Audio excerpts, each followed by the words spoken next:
Greetings, dear subscribers and casual listeners of my channel. This time I want to tell you about the defense against the dark arts professors who came and went at Hogwarts due to the curse placed by Thomas Riddle. He cursed this position, preventing anyone from staying in it for more than a year.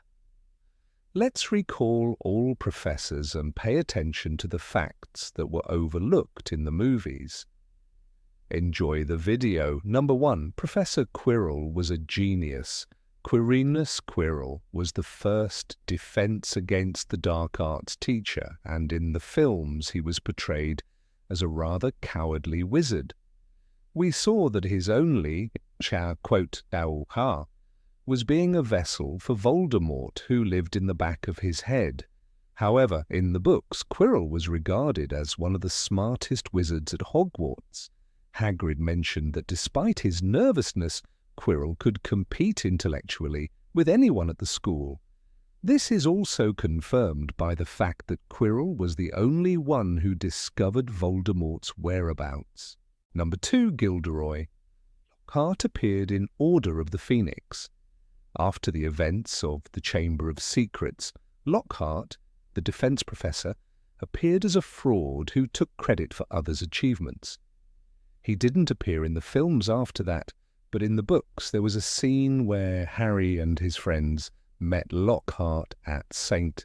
Mungo's Hospital.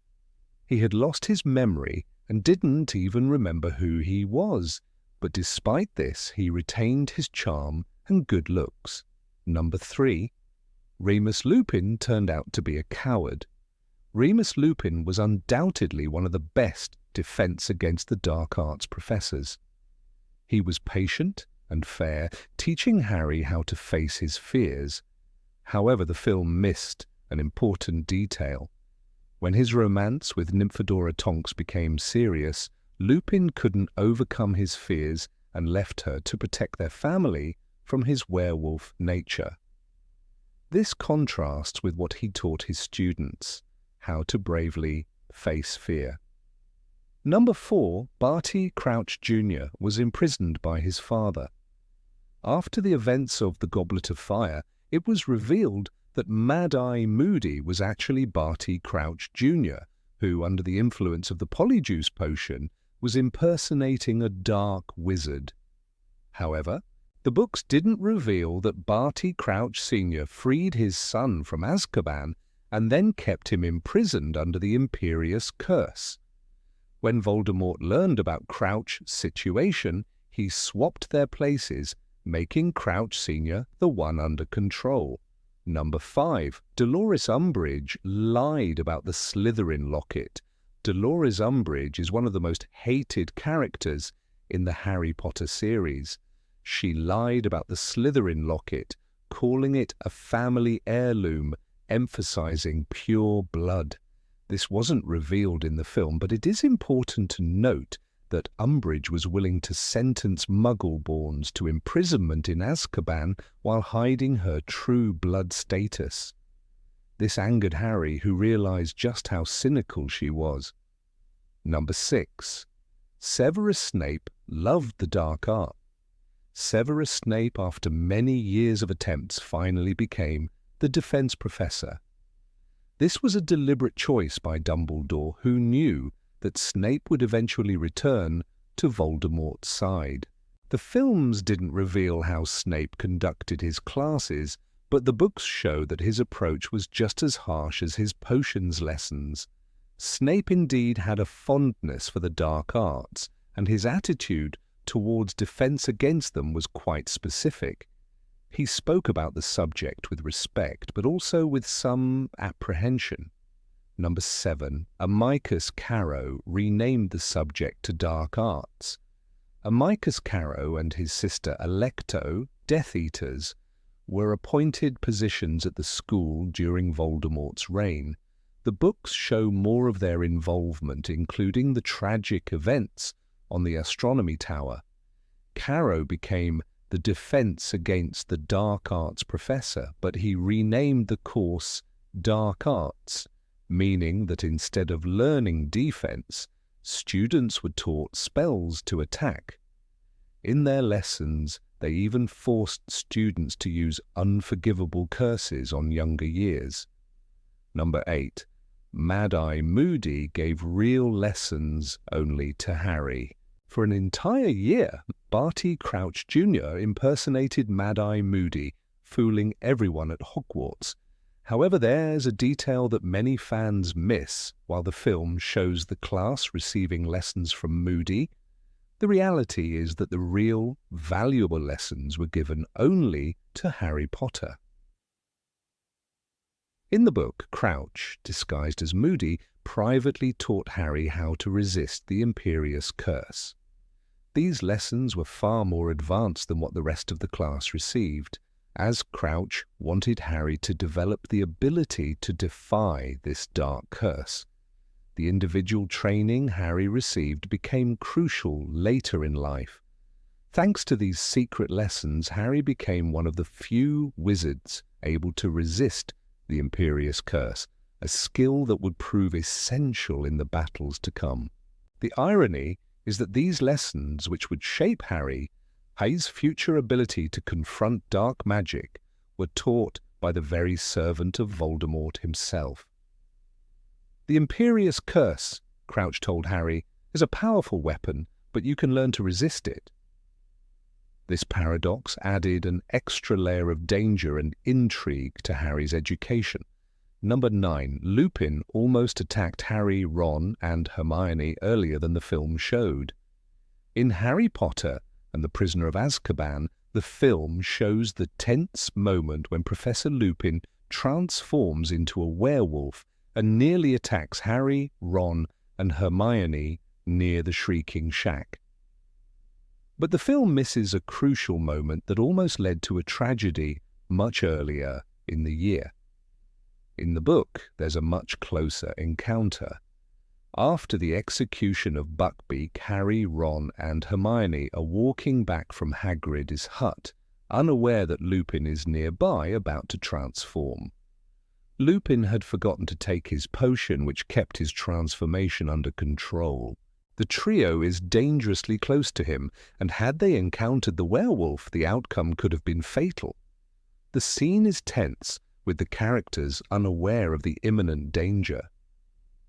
They were walking along the path that led into the Forbidden Forest, and in the distance Lupin was already beginning to change, the book describes, building the suspense. What saves them from this disaster is Severus Snape. Just as Lupin's transformation begins, Snape intervenes, quickly directing Harry and his friends back to the castle. Had Snape not been there, their lives would have been in grave danger.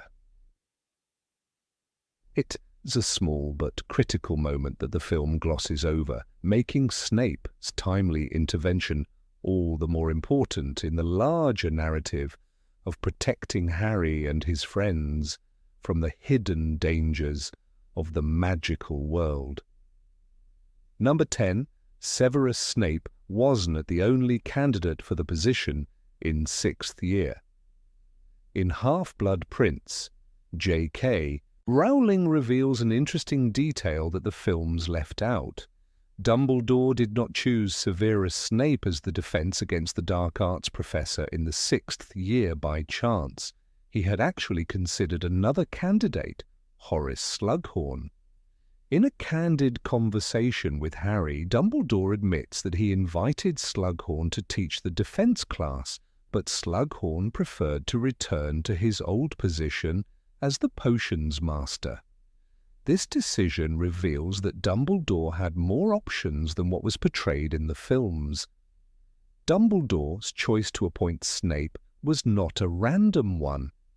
It was a deliberate strategy to prepare Harry and the school for what was to come. Snape, who had long been loyal to Voldemort, was given the role of defense teacher to allow him to show his true colours.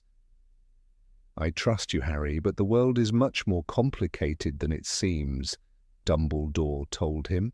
The appointment wasn't just about filling a teaching position, it was about using Snape's unique position to gather crucial information and prepare for the final confrontation with Voldemort. By making Snape the defense against the dark arts professor, Dumbledore knew he could monitor Snape's actions more closely. It also gave Snape the opportunity to play a more prominent role in Harry's life, whether for good or ill. But Dumbledore's move wasn't just about Snape.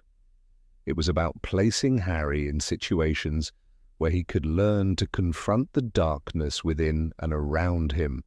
Number 11, Dolores Umbridge hated half-humans. Dolores Umbridge, as portrayed in the films, is already one of the most repellent characters in the Harry Potter universe. But the movies barely scratched the surface of her true malice, particularly her deep hatred for magical creatures and half-breeds. In the books, her cruelty goes far beyond what the films show, especially when it comes to her treatment of beings like werewolves, centaurs, and house elves. Umbridge wasn't just a sadistic schoolteacher. She actively pushed for legislation that restricted the rights of these magical creatures. She authored bills that made life harder for werewolves, centaurs, and house elves. It wasn't just about control, it was about her belief that these creatures were inferior, that they were half-breeds, undeserving of basic rights. Her personal hatred for them was deeply ingrained, and she saw them as a threat to the purity of the magical world. Her true venomous nature comes to light during an encounter in the Forbidden Forest, where centaurs capture her. In that moment, Umbridge's fear and disgust were palpable, and her treatment of magical beings only worsened after the incident. As she returned to the Ministry, she harbored even more animosity toward these imperfect creatures. Quote 9, she declared, revealing just how deep her prejudice ran. Umbridge's story is a tragic one of power gone unchecked and hate that only grows with time. After the conflict with the centaurs, she did not soften or learn from her experience. Instead, she became more entrenched in her hatred, vowing revenge against those she deemed inferior. The laws she passed and the way she treated magical beings reflected her unwavering belief in their supposed inadequacy, showing just how dangerous unchecked bigotry can be when wielded by someone in power. Number 12. Gilderoy Lockhart was almost sorted into Ravenclaw. Gilderoy Lockhart is often remembered as a flamboyant, self-absorbed professor who valued fame more than anything else. But in Harry Potter and the Order of the Phoenix, we learn that originally he almost belonged to Ravenclaw. Ravenclaw, known for its preference for wisdom and curiosity, seemed like the perfect fit for Lockhart. He had the intelligence and a thirst for knowledge, qualities that would have made him a standout in that house. Yet his inflated ego and desire to be famous outweighed his genuine love for learning, leading him to be sorted into Gryffindor. This fact about Lockhart is more than just an interesting tidbit. It reflects the complex nature of his character. Despite his intellect, his overwhelming ambition for glory pushed him into the house known for bravery, not the house for scholars. In a way, this small detail reveals how disconnected he was from his true potential. Instead of using his abilities for self-improvement, Lockhart chose to seek out adoration and fame, even if it meant living a life of deceit. In the Order of the Phoenix, the reference to Lockhart's portrait hanging in the headmaster's office is both amusing and ironic. The portrait was displayed alongside other distinguished Gryffindor alumni, reinforcing the idea that Lockhart had once been considered a great student. Yet, this is perhaps the perfect commentary on his character. The recognition wasn't for his contributions to knowledge or to the wizarding world, but for his ability to fabricate grand stories about himself and manipulate others into believing he was a hero. His fame was built on lies, and in this moment, the portrait itself becomes a symbol of how deeply he was absorbed in his own image.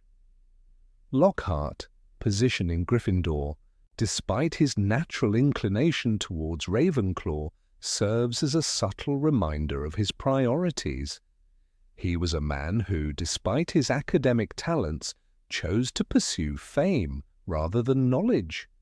His portrait on the wall was not a tribute to his wisdom, but to his relentless pursuit of public admiration, making it a fitting, though tragic, symbol of his life.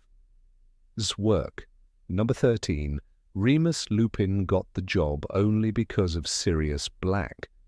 In the films, it seems like Remus Lupin was hired at Hogwarts simply because of his skills as a teacher. He's portrayed as a competent and kind professor, someone who just happens to be great at his job. But in the books there's another layer to his appointment that is more personal and unexpected. In The Prisoner of Azkaban, Dumbledore admits that he didn't hire Lupin solely because of his teaching talent. No, the real reason Dumbledore invited him to Hogwarts was because of his connection to Sirius Black. "I invited him to come here because he was the only one who could protect Harry from Sirius," Dumbledore confesses. It wasn't just Lupin's expertise in defense against the dark arts that made him the ideal candidate. It was his deep knowledge of Sirius, someone who had once been his best friend and who, at that moment, was believed to be a threat to Harry's life. This reveals a crucial fact. Lupin was brought into Hogwarts not just as a teacher, but as a shield. He was placed in the role to protect Harry from a danger that Dumbledore feared was imminent. At the time, Sirius Black had escaped from Azkaban, and Lupin was the only one who knew him well enough to identify his true intentions. Lupin's position was, in a way, more about safeguarding Harry than it was about teaching students about magical defense. The choice wasn't entirely altruistic either. It was a practical one. Dumbledore needed someone who could serve as a buffer between Harry and the perceived danger. In this sense, Lupin's role in Hogwarts was never just about classroom lessons, it was about being a silent protector. His connection to Sirius, which had been formed during their days as marauders, was the key that made him the perfect fit for this particular mission, a mission that would soon reveal secrets that no one had anticipated. Number 14, Professor Quirrell once taught Muggle studies. Before becoming the Defense Against the Dark Arts professor, Quirinus Quirrell taught Muggle studies at Hogwarts. It's a detail that the movies completely overlooked. In J.K. Rowling's books, Quirrell's early years at Hogwarts were quite different from the cowardly, trembling figure we later see. He had once been enthusiastic about teaching students how Muggles lived and what they knew about electricity, cars, and even the basic concepts of the non-magical world. Imagine the irony of it. The man who would later host Voldemort's dark soul on the back of his head had once been tasked with explaining the mundane, everyday life of Muggles to young witches and wizards. His lessons were far from the sinister world he would eventually become a part of. In fact, Quirrell's work as a Muggle studies teacher was rather unremarkable, typical of someone who wanted to be seen as harmless, a far cry from the terrifying professor he became. Everything changed after Quirrell's fateful journey to Albania. There, he met Voldemort, the dark wizard whose influence would forever alter Quirrell's life. As soon as he returned, he was a changed man. In the books, it's clear that the encounter with Voldemort left him obsessed, consumed with dark magic. No longer interested in Muggle studies, he took the job as the Defense Against the Dark Arts professor, the very same professor who would later become the host of Voldemort Heir's Soul. This drastic shift in Quirrell's life reflects the power that Voldemort had over people, even those like Quirrell who had once been an innocent teacher. In the first book, Harry Potter and the Philosopher's Stone, J.K. Rowling writes, quote, 13. This moment foreshadows the deep, unsettling change that took place in Quirrell's life. The once mild-mannered teacher who had once cared for Muggle studies was now involved in the dark arts, his soul bound to Voldemort's. This transformation shows the power of dark magic to twist and change a person completely. Number 15, Lupin and Snape were at war during their time at school. During their time at Hogwarts School of Witchcraft and Wizardry, Severus Snape and Remus Lupin were not simply classmates, they were rivals, locked in a bitter, unspoken war that would span years and leave a lasting mark on their relationship. Their rivalry was far more than the typical schoolyard enmity. It was deeply rooted in personal hatred and the complex history between them. The animosity between the two began in their school days and never truly faded, even as they found themselves on opposite sides of the magical conflict during the events of Harry Potter and the Prisoner of Azkaban. While the films touched upon the tension between Lupin and Snape, it is in J.K. Rowling's books that we uncover the depth of their mutual disdain, shaped by both past traumas and present insecurities. In their school years, Snape, a member of the Slytherin house, and Lupin, a Gryffindor, were two very different personalities. Snape was the perfect embodiment of ambition, spite, and a sense of superiority that stemmed from his upbringing and difficult past. Lupin, on the other hand, was quiet, kind, and more introspective, his calm demeanor at odds with the volatile nature of his condition.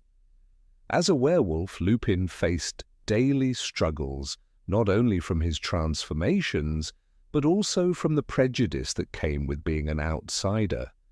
His condition was a secret he kept hidden, one that Snape was all too eager to expose. The very fact that Lupin was a werewolf became a powerful weapon in Snape's arsenal, one he used to tarnish his rival's reputation and humiliate him whenever possible. Snape's obsession with bringing Lupin down became clear early on. In Harry Potter and the Prisoner of Azkaban, when Lupin took the position of defense against the dark arts teacher, Snape's feelings were evident from the start. His hatred of Lupin, though cloaked in professional resentment, was palpable.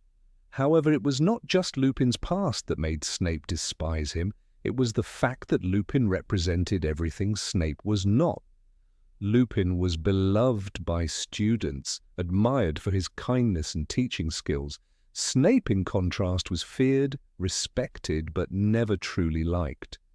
For Snape, Lupin's popularity was an insult, a reminder of his own social standing, both in the present and during their school years. The rivalry was not only about personal slights, it also had a deeper, darker root. As a student, Snape had been aware of Lupin's secret, having discovered it during their time at Hogwarts. In their school days, Snape had been close to James Potter, Harry's father, and had been humiliated countless times by James's pranks and bullying. Snape's bitterness toward James had grown to a level of obsession, and Lupin, as James's friend, had inevitably been dragged into the animosity. To Snape, Lupin was an extension of everything he despised about James. Their shared history as part of the Marauders, James, Sirius Black, Peter Pettigrew, and Lupin, meant that Lupin could never escape Snape's resentment. Even though Lupin himself had not been the primary instigator of Snape's torment, his association with James was enough to make him a target in Snape's eyes. Yet it was not just Snape's personal grievances that made him so determined to undermine Lupin. Lupin's condition as a werewolf, a magical creature often feared and misunderstood, made him an easy target. Snape knew that if word of Lupin's condition were to spread, it would ruin his career and life. He took every opportunity to subtly manipulate the students' perceptions, dropping hints about Lupin's true nature without directly revealing it. Snape's passive-aggressive tactics were meant to create doubt and suspicion in the minds of both the students and the staff. The most infamous instance of this manipulation occurred during a lesson in Prisoner of Azkaban, when Snape accused Lupin of not teaching his students properly about werewolves. The insinuations were clear. Snape was suggesting that Lupin, a werewolf himself, was dangerous, a threat to the safety of the students. What was particularly frustrating for Snape, however, was Lupin's ability to remain calm under pressure. Unlike Snape, who wore his anger like armor, Lupin remained composed, often responding to Snape's jabs with subtle, wry humor. It was this grace under fire that irked Snape even further. Lupin refused to engage in direct conflict with Snape, preferring instead to let his actions speak for themselves. In many ways, this made Lupin seem superior in Snape's eyes, as if Lupin was above the petty games Snape enjoyed playing. But it wasn't just that Lupin ignored Snape's insults. It was that Lupin did so with an air of indifference that only deepened Snape's sense of rejection.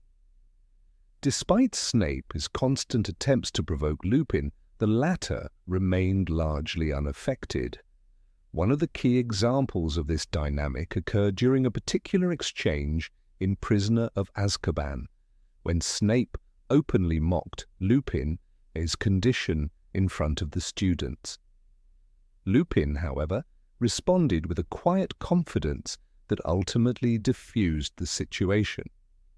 His calm demeanor in the face of Snape's cruelty was both a defense mechanism and a reminder to Snape that no matter how many times he tried to destroy Lupin's reputation, he would never succeed. Lupin's quiet dignity in the face of Snape's animosity made it clear that, unlike Snape, he was not defined by the past. Yet, for all his composure, Lupin was not immune to the effects of Snape's attacks. In Prisoner of Azkaban, Lupin's bitterness towards Snape began to surface, particularly during their heated argument in the Shrieking Shack. There, Lupin revealed the extent of his personal history with Snape, including the betrayal Snape had committed when he revealed Lupin's secret to the other Marauders. This revelation showed just how deep the wounds went. For Lupin, Snape's actions were unforgivable, a betrayal of friendship and trust that would leave scars that could never heal.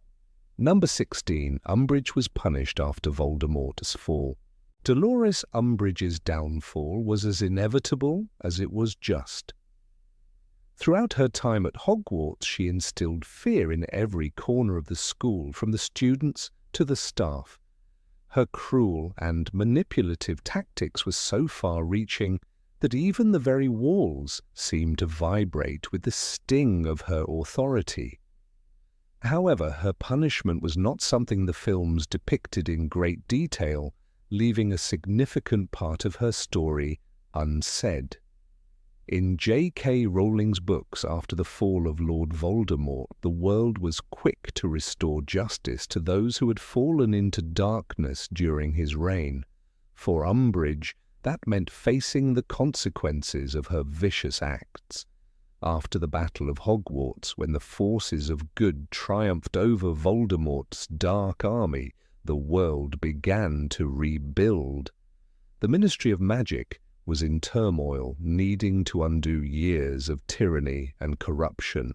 Dolores Umbridge, who had gleefully enforced the dark reign of Voldemort, was one of the first to be caught in this wave of retribution. The books describe how, in the aftermath of Voldemort's defeat, she was swiftly arrested. There was no hiding from her past. Her crimes were not only infamous but unforgivable. She had been one of the staunchest proponents of Voldemort's ideology, and her cruelty towards Muggle-born wizards was legendary. Her arrest was not just a formality. Dolores Umbridge had abused her position as the Hogwarts High Inquisitor to imprison, punish, and humiliate those she deemed unworthy of being called witches and wizards. But her most heinous crime had been her treatment of Muggle-borns during Voldemort's reign. Her biases against those who came from non-magical families were not only well known, but institutionalized during her tenure at the Ministry of Magic. She had played a key role in sentencing Muggle-born wizards to Azkaban under the pretext of their alleged theft of magic. She had claimed, in a chilling speech, that Muggle-borns were illegitimate wizards, unworthy of their powers. During the Second Wizarding War, as Voldemort's power grew, the Ministry of Magic became more and more corrupted. It was during this dark time that Umbridge's true nature began to shine. She took great pleasure in enforcing cruel and unfair policies against those who were born to Muggle parents. As the wizarding world fell under Voldemort's influence, Umbridge became a trusted ally of the Death Eaters, bending the law to suit their desires. Her reign of terror at the Ministry was punctuated by her use of torture, lies, and the stripping of rights from anyone who dared to oppose her. Her crimes were so deeply ingrained in the fabric of the Ministry's corruption that it was almost impossible to untangle her guilt from the other high-ranking officials who had betrayed their own people. Her eventual punishment, however, was a bitter but well-deserved end to her malevolent legacy. As the Ministry of Magic was freed from Voldemort's control, the new leaders swiftly turned their attention to the atrocities committed during the war. The trials that followed the Dark Lord's defeat were not only about punishing Death Eaters, but also about addressing the people who had supported him, people like Umbridge. When the authorities turned their focus to her, they discovered the true depth of her cruelty. Her role in imprisoning innocent Muggle-borns, including some of the brightest young wizards of her generation, was uncovered in full. It was revealed that Umbridge had sent many to Azkaban on no charges other than their blood status. For her actions, Dolores Umbridge was arrested and sent to the infamous prison Azkaban, where she would face the justice she had so long denied others. Her time in the Ministry had left behind a trail of devastation, and it was fitting that she was finally held accountable for her actions. Her once lavish lifestyle came to an abrupt end as she found herself within the cold, unforgiving walls of the wizarding prison. The suffering she had inflicted upon others was now her own fate. Her years of terror were repaid with the bitter solitude of Azkaban, a place where the most vicious criminals in the wizarding world met their reckoning. Umbridge's punishment was not only physical, but also psychological. The prison's harsh conditions served as a cruel reminder of her role in tormenting the most vulnerable of the magical community. Her mind, once so sharp and full of pride, would surely begin to unravel in the same way she had unraveled the lives of others. This was not a small victory, but rather a symbol of the re-establishment of justice in a world that had nearly lost its soul. Her time at Hogwarts, marked by cruel punishments like the writing of lines with blood quills and her harsh impositions on the students, was now only a distant memory to those who had survived her reign of terror. In contrast to other members of the Ministry who had supported Voldemort, Umbridge's fate was sealed by the sheer level of her cruelty. Many others had at least acted out of fear or self-preservation. But Umbridge had revelled in her power, enjoying every moment of it. She had gone beyond the mere execution of orders. She had orchestrated, enjoyed, and even thrived on the suffering of others. Her actions had proven not just loyalty to Voldemort, but an unyielding personal sadism that set her apart from the likes of Lucius Malfoy or Peter Pettigrew. Number 17, Gilderoy Lockhart was Hermione's favourite professor. During Harry Potter's second year at Hogwarts, the students found themselves under the tutelage of a new professor in the Defence Against the Dark Arts class, Gilderoy Lockhart. A handsome, flamboyant man with an ego as vast as his smile, Lockhart was quick to make an impression. His every gesture was designed to capture the attention of his students, but it wasn't just his appearance or self-assuredness that won over many in the class. For one student in particular, Professor Lockhart became something far more than a mere teacher. He became an object of admiration and adoration, someone to look up to and cherish. This student was none other than Hermione Granger, the brightest witch of her age. To the casual observer, it might seem strange that Hermione, who had been known for her sharp intellect, her critical thinking, and her ability to see through deceit, would fall for the charm of someone like Lockhart. After all, his qualifications for teaching defense against the dark arts were dubious at best. He had little actual experience in the subject and had made a career out of publishing exaggerated accounts of his adventures. Yet despite all the glaring flaws and the obvious impracticality of his lessons, Hermione couldn't resist the allure of the handsome, self-proclaimed hero. In the first weeks of the school year, as the students settled into their classes, Hermione's fascination with Lockhart became apparent. She eagerly attended each of his lectures, hanging on to his every word as if he were a true expert in the field of dark magic. His lessons, however, were hardly what one would expect from a professor of such a crucial subject. Rather than teaching students defensive spells or techniques to protect themselves from dark forces, Lockhart focused on recounting tales of his supposed adventures, often embellishing the details to make himself appear even more heroic. His lessons consisted of little more than stories about the, quote, 22 feats he had supposedly accomplished, such as capturing dark creatures or breaking dark curses. Yet Hermione, in all her intelligence, couldn't help but be captivated by the man who told these stories so confidently. She would often sit at the front of the class, scribbling notes, not on the content of his lessons, but on his autograph. She kept photographs of him under her pillow, collected his books, and would defend his teaching methods fiercely when Ron and Harry teased her about her obvious admiration for the professor. Hermione, who had been so quick to point out the flaws in other people's reasoning, failed to see the flaws in Lockhart's actions. She was blinded not by his competence, but by his persona. It was a reminder that even the most perceptive people can fall victim to a false image if the wrapping is beautiful enough.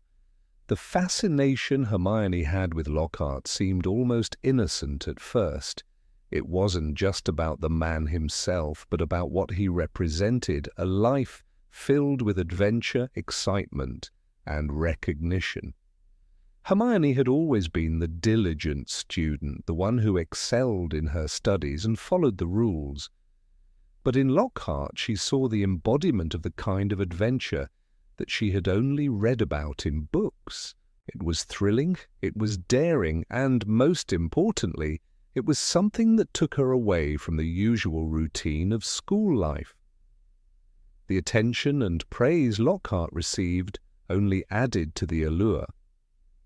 His fame was intoxicating, and for someone like Hermione, who had spent most of her life feeling somewhat out of place due to her intelligence and thirst for knowledge, the idea of fame and recognition was a tantalizing prospect. As the term went on, Hermione's admiration only deepened. When Lockhart asked students to collect autographs for him, Hermione eagerly complied, providing him with a fresh stack of pages to sign, even though her friends were growing increasingly skeptical of his capabilities. Despite the fact that none of his adventures ever seemed to have any solid evidence or real substance, Hermione would justify his shortcomings by suggesting that he simply wasn't recognized for his true accomplishments. She was determined to see only the best in him, despite all the evidence to the contrary.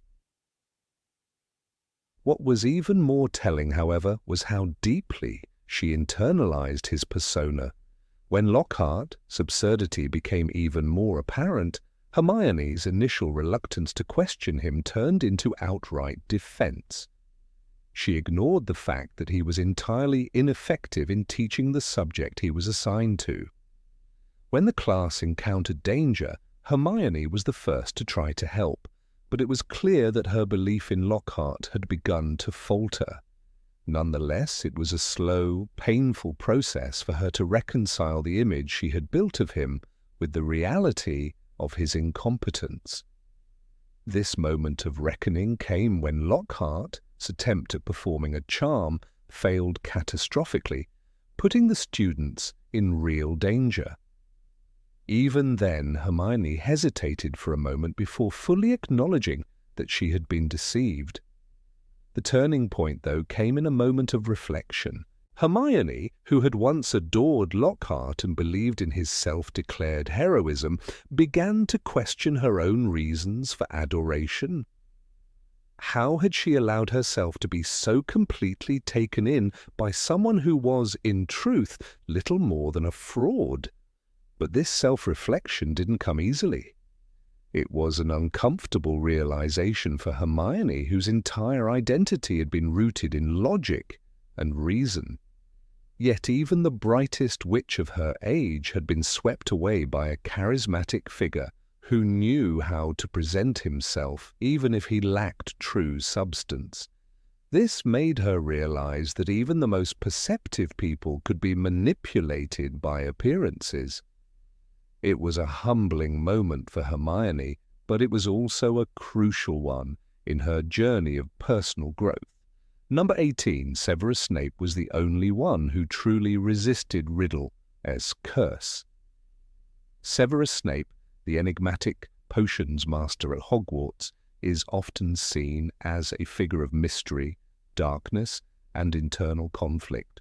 However, one of the most fascinating aspects of his character lies in his role as the defense against the dark arts professor. The position, cursed by Lord Voldemort, had been plagued by a strange and sinister pattern. After Tom Riddle, who would later become Voldemort, was denied the post of professor, a powerful curse was cast upon it. According to legend, no one who took the role would last for more than a year. The curse was a sign of Voldemort's anger and revenge, a way to ensure that his enemies would always be faced with instability and failure in their defense against the dark arts. However, Snape, though he technically served for only a year, became the only professor in history to defy this curse. He held the position and survived, not because he was invincible or immune to dark magic, but because of a much deeper, more intricate plan that even the Dark Lord could not anticipate. When Snape first assumed the role of defense against the dark arts professor, the Hogwarts community was already well aware of the history surrounding the position. It had become infamous for the rapid turnover of teachers, with each one falling victim to the curse. Teachers came and went, often under mysterious circumstances, their careers abruptly ended by something unexplainable and terrifying. Many students, particularly those from Gryffindor, saw it as a cruel joke, a reminder that no matter how skilled or talented one might be, they could not escape the ominous fate that hung over the job. Snape's appointment was no less controversial than his predecessors. A former Death Eater, a man whose loyalties were always in question, and a figure with a notorious reputation, Snape was hardly the ideal candidate to restore order and trust to the position. The students were naturally wary of him, and many of the faculty shared the same suspicions. Yet, Snape's appointment was a calculated move by Dumbledore, one that went far beyond the surface appearance of a mere teaching position. What most did not know, and what Snape had carefully concealed, was that his acceptance of the post was part of a larger, more dangerous plan to undermine Voldemort from within. Despite the rumours, the whispers, and the dark history of the position, Snape remained at Hogwarts for the full academic year. This was no small feat. In fact, it was a rare and remarkable achievement that defied all expectations. The curse, it seemed, had no effect on Snape. There were no mysterious disappearances, no tragic accidents, and no inexplicable deaths. To the outside world, it appeared as though Snape was simply doing his job, albeit with his usual coldness and cruelty. But behind the scenes, something much more significant was at play. Snape was not merely surviving the curse, he was outsmarting it, using his knowledge of dark magic, his cunning, and his secret allegiance to Dumbledore to ensure that Voldemort's curse would not succeed. It wasn't just Snape's determination or his ability to resist dark magic that allowed him to remain in the position for a year. It was the meticulous planning he had put in place long before he even set foot in the classroom. The position of Defense Against the Dark Arts professor was not just another role at Hogwarts. It was a stepping stone in Snape's complex mission to gain Voldemort's trust and ultimately betray him. Snape knew that if he could outlast the curse, he would not only solidify his position within the wizarding world, but also gain Voldemort's favor in a way no one else could. The moment Snape became a professor at Hogwarts, he had already been working as a double agent for years, feeding information to both sides of the war. He had been one of Voldemort's most trusted followers, and yet he had made a secret vow to Dumbledore to protect Harry Potter despite the deep personal hatred he felt for the boy. This complicated web of loyalties, secrets, and deceptions became Snape's greatest strength. He had a role to play, not just as a professor, but as a crucial player in the war against Voldemort. Unlike previous professors who had either failed or been ousted by the curse, Snape managed to stay in place, manipulating circumstances to his advantage. For Snape, the Defense Against the Dark Arts position wasn't just about teaching or even about the curse. It was about gaining Voldemort's trust, proving his loyalty, and positioning himself to strike when the time was right. His ability to remain unscathed by the curse, to outlast all the other professors, was a testament to his genius and his unparalleled cunning. The key moment came when Snape's true role was revealed. As it became clear that Voldemort had returned to power and the war was escalating, Snape's involvement in the plan became more evident. His resignation from the Defense Against the Dark Arts post at the end of the year was not due to the curse, as many had speculated. Instead, it was part of a carefully orchestrated plan with Dumbledore. In a devastating twist, Snape had become one of Voldemort's most trusted allies, even though his true loyalties remained with Dumbledore. Snape's departure from the position marked the final stage of his deception as he moved closer to his ultimate goal to kill Dumbledore and strengthen his position with Voldemort. To the outside world, Snape's resignation seemed like the final confirmation that he had succumbed to the curse, just like all the others before him. However, those who understood Snape's true role knew better. This was not a man defeated by dark magic or cursed by an ancient evil. It was a man who had played his part, outsmarted the most powerful Dark Lord the wizarding world had ever known, and set the stage for the ultimate betrayal. Snape had not been defeated by the curse. He had simply completed his mission, and in doing so had ensured that Voldemort would never know what hit him. In the end, it was Snape's ability to deceive, to play the long game, that allowed him to survive the curse and ultimately fulfill his role in the downfall of Voldemort. He had survived the curse not because he was immune to it, but because he had found a way to turn it to his advantage. Through sheer brilliance, foresight, and unyielding determination, Snape had become the one person who truly defied Voldemort's curse, not just in terms of survival, but in terms of achieving his ultimate goal, to bring down the Dark Lord from within. Snape's success in defying the curse of the Defense Against the Dark Arts professor was not just a victory over dark magic, it was a victory over fate itself, a testament to his genius and his unbreakable will. His ability to survive the curse, and to do so on his own terms, made him one of the most formidable figures in the wizarding world and, ultimately, one of the most tragic heroes of the Harry Potter saga. Number 19, Moody was paranoid long before fourth-year events.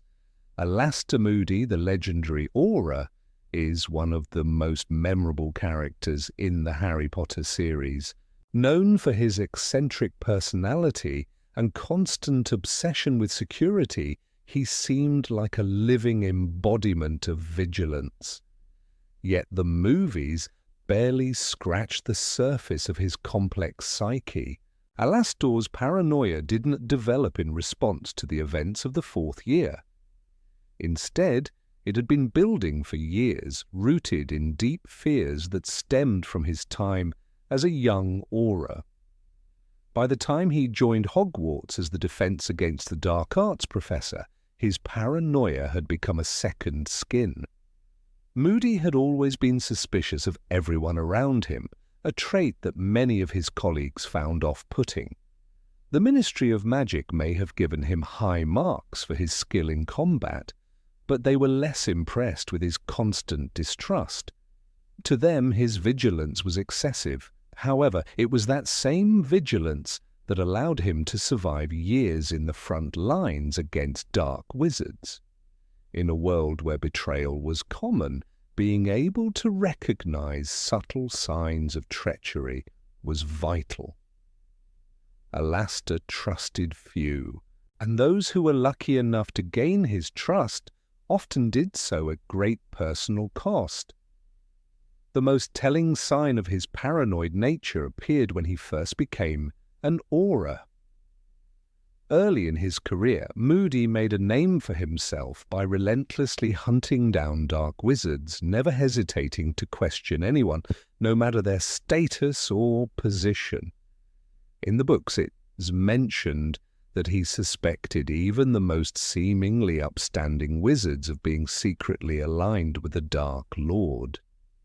This suspicion was rooted in the belief that evil could be hiding behind any face, waiting for the perfect moment to strike.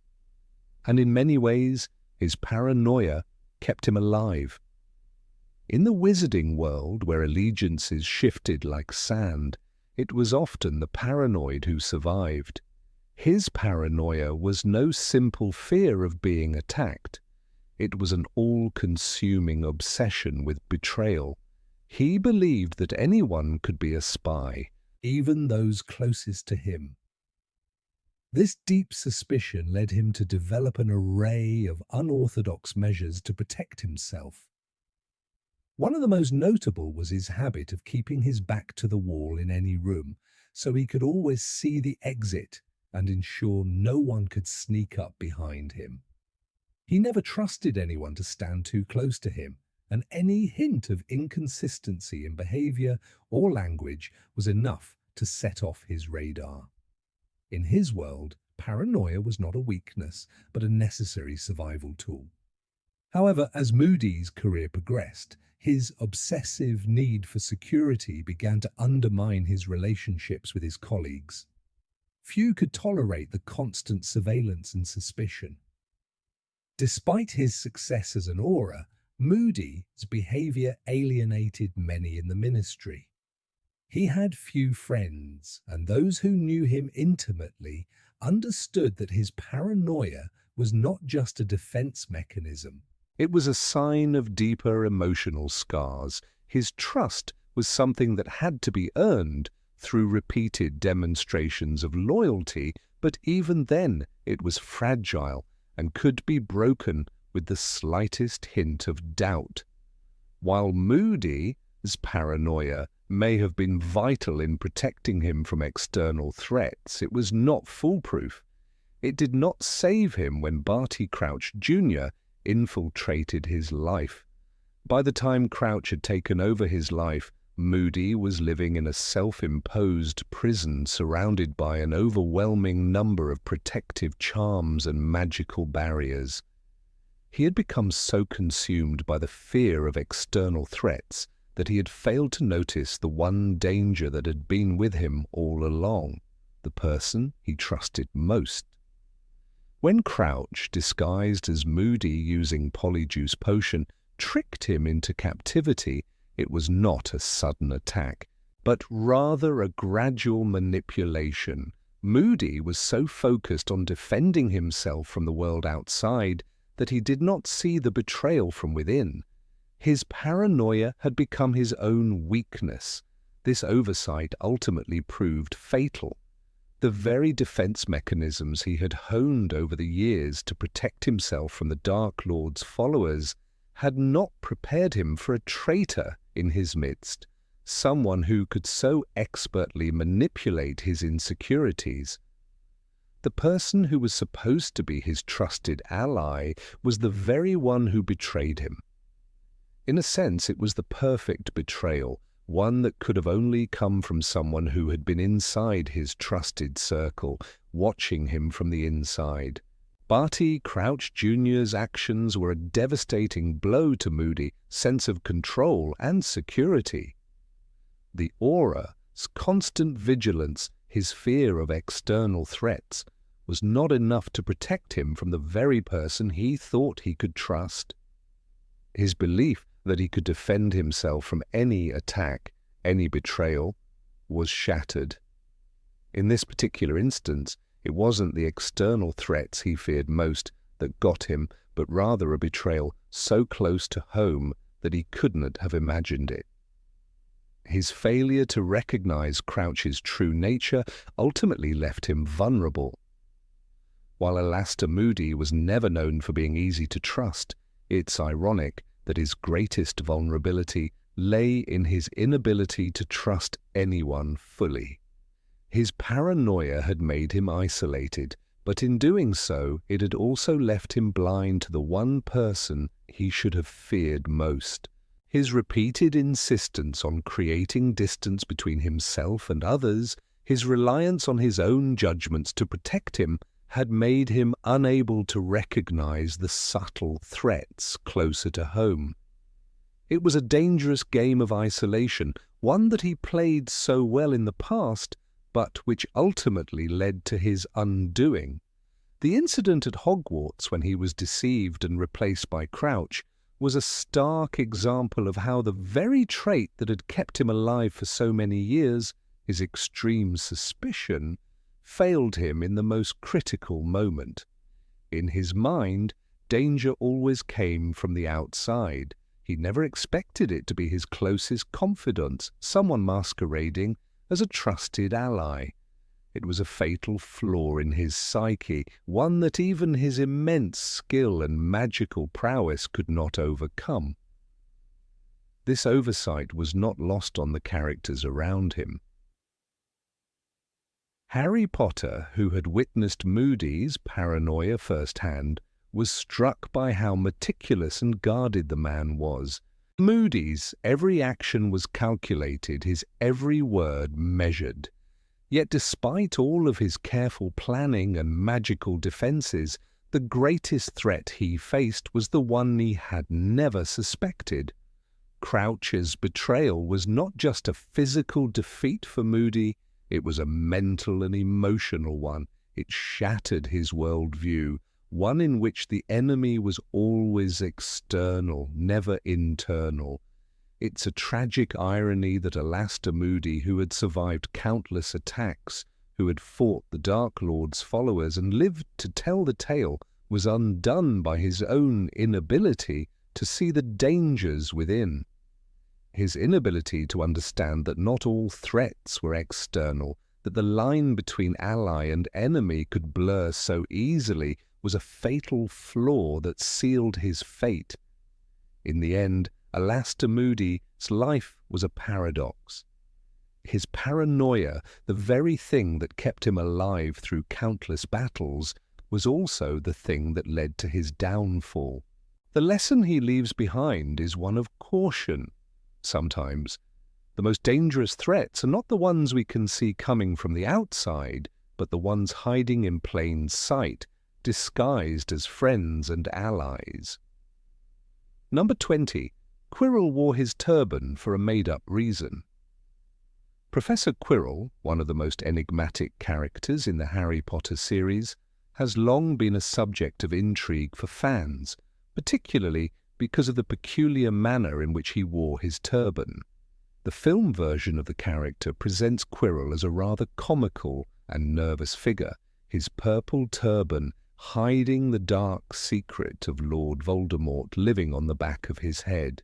However, the book adds an additional layer of complexity, offering a more sinister and detailed explanation for the turban's presence.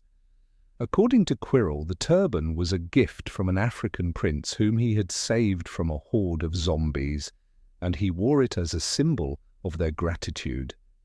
But this backstory was nothing more than a fabrication, a well-constructed lie to mask a much darker reality. Voldemort was living on his head, using Quirrell, his body as a host, to regain power. The deception behind the turban was not merely a personal eccentricity, it was part of Quirrell, his desperate effort to hide the horrifying truth of his possession.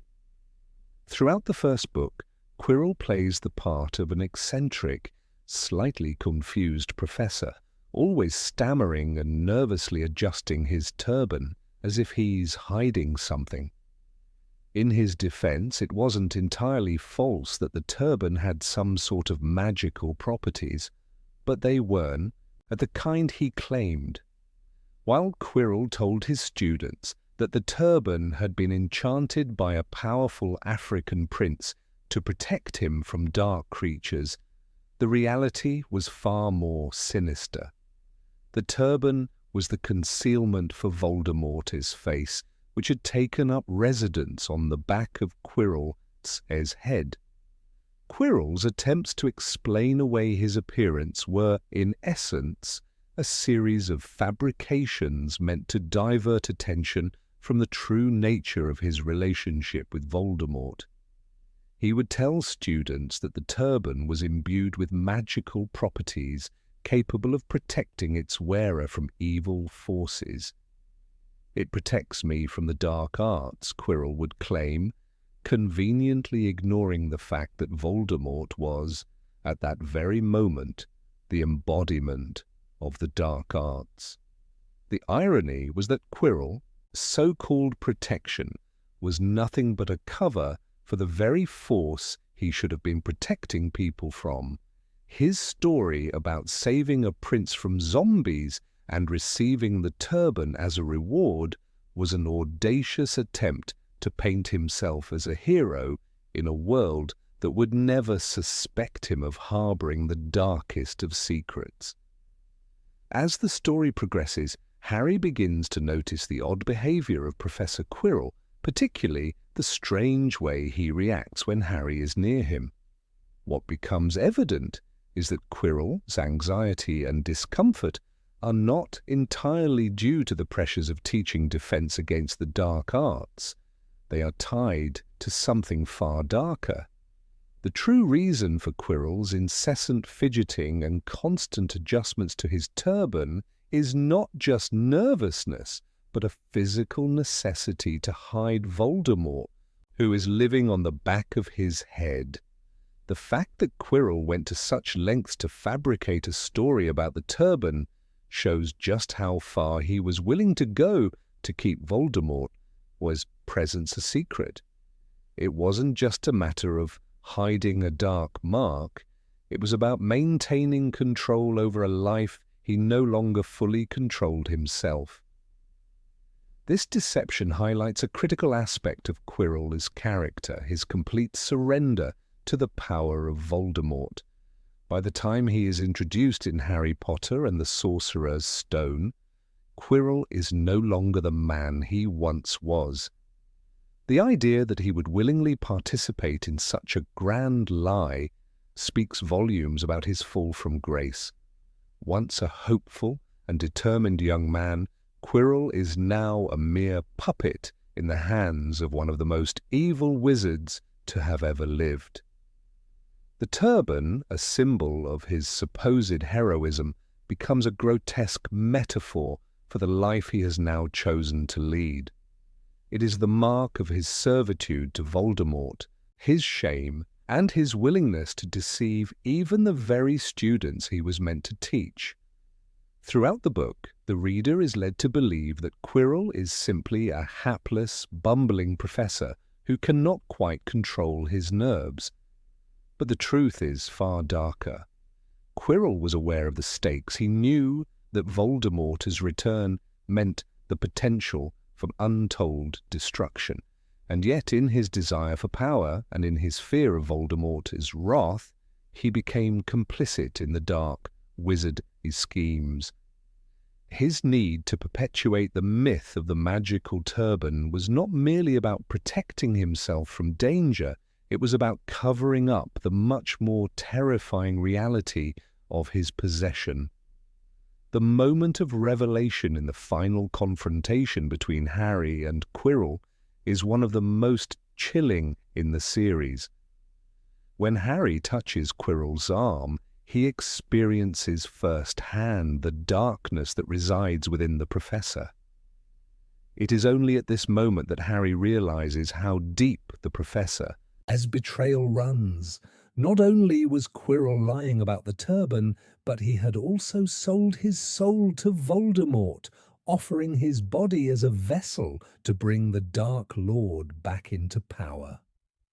Quirrell's willingness to wear the turban, to tell such elaborate and false stories about its origins, and to keep Voldemort's true nature hidden, shows just how far he had fallen. In the end, Quirrell's lies are what lead to his downfall. Had he been more truthful, had he been willing to seek help or warn others of the danger, he might have had a chance at redemption. But his complicity in Voldemort's return, symbolized by the constant presence of the turban and the lies he told to cover it, was his undoing. Quirrell, like so many others who fall prey to power, lost himself in the process. His physical transformation into a vessel for Voldemort mirrored the emotional and moral transformation that took place within him. The turban, once a symbol of a false heroism, became the mask that hid a tragic story of betrayal and the ultimate price of seeking power at any cost. Quirrell's role in Harry Potter and the Sorcerer Stone is pivotal, not only for its impact on the plot, but also for the deeper themes it explores: deception, the price of power, and the consequences of aligning oneself with dark forces. His turban and the elaborate lies he tells to cover the truth serve as a powerful metaphor for the lengths to which people will go to protect themselves from the consequences of their actions. It is a symbol of the darkness that resides within him, a darkness that he allows to consume him, leading to his tragic end. Through Quirrell's story, J.K. Rowling reminds us that the path to corruption is often paved with small lies, each one building on the last until the truth becomes irretrievably lost. In the end, Quirrell's turban becomes more than just a magical object. It becomes a symbol of his moral decay, a physical manifestation of the darkness that took root in his soul. The story of his fall from grace is a reminder that the pursuit of power can blind us to the cost of that power, and that the lies we tell to protect ourselves can ultimately be the very thing that destroys us. Number 21, Barty Crouch Jr. introduced real reforms to the curriculum. In the wizarding world of Harry Potter, the Defense Against the Dark Arts course is one of the most crucial, yet tumultuous subjects at Hogwarts School of Witchcraft and Wizardry. Over the years, many different teachers have been appointed to this challenging position, each with their own methods and approaches. However, there is one teacher whose tenure remains particularly unforgettable: Professor Gilderoy Lockhart, for all the wrong reasons. And of course, the enigmatic and dangerous figure of Bartemius Crouch Jr. The latter, though a Death Eater, became one of the most effective instructors in the history of the Defense Against the Dark Arts program, ironically revolutionizing the course despite his deeply sinister affiliations. Bartemius Crouch Jr.'s story is riddled with dark ambition and twisted ideals. He was born into a well-known family in the wizarding world, with a father who worked as a high-ranking ministry official. Yet Crouch Jr. gravitated toward the dark arts and joined the ranks of Lord Voldemort's loyal followers. During the First Wizarding War, he became notorious for his cruelty and ruthless adherence to the Dark Lord's cause. However, after being imprisoned in Azkaban for his role in torturing the Longbottoms, his re-emergence in the story was nothing short of shocking. Crouch Jr. was able to escape the prison using Polyjuice Potion to disguise himself as Mad-Eye Moody, and infiltrated Hogwarts under the guise of the new Defense Against the Dark Arts teacher. This moment marked the beginning of his infamous yet paradoxically successful tenure at the school. Under the persona of Mad-Eye Moody, Crouch Jr. demonstrated an entirely new approach to teaching. The Defense Against the Dark Arts class had always been a challenge, but most of the previous instructors had stuck to theoretical knowledge, often teaching from textbooks or giving demonstrations of dark creatures and dark magic. Crouch, however, injected a sense of reality into the curriculum. He introduced practical, hands-on exercises, forcing the students to deal with the very threats they might face in the real world. Unlike other teachers who merely spoke of dangerous spells and curses, Crouch allowed students to experience them firsthand, albeit in controlled environments. One of the most significant changes he implemented was his focus on real combat skills.